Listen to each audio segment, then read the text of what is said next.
तेलंगाना, जय बीआरएस, जय केसीआर।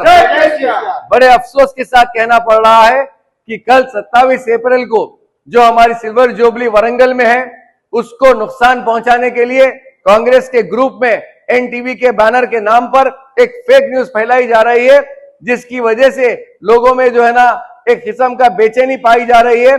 मेरे तमाम लोगों से अपील है, ऐसे फेक न्यूज़ पे तवज्जो ना दे, और खासकर मैं सुधाकर साहब से अपील करता हूं, जो गलती तुम कर रहे हैं कांग्रेस ग्रुप के राजेंद्र नगर ग्रुप में, तुम जो ये फेक न्यूज फैला रहे हैं एनटीवी के बैनर पे, तुम्हारे अगेंस्ट ऑलरेडी साइबर क्राइम में कंप्लेंट भी होगा, और साथ ही साथ एनटीवी के नाम को जो तुम नुकसान पहुंचा रहे हैं उधर से भी तुम्हारे ऊपर कार्रवाई होगी। ये मोबाइल नंबर देख लीजिए 7337422502, जिससे ये सुधाकर के नाम सर ये राजेंद्र नगर के पूरे तमाम ग्रुपों में ये फेक न्यूज फैलाई जा रही है कि कल का सभा रद्द किया गया।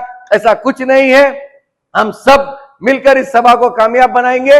और मेरी तमाम तेलंगाना के अवाम से अपील है, ये सब ड्रामे चलते रहेंगे, इस पे तवज्जो मत दीजिए, और कल हम आप सब मिलकर वरंगल चलेंगे और इस सभा को कामयाब बनाएंगे।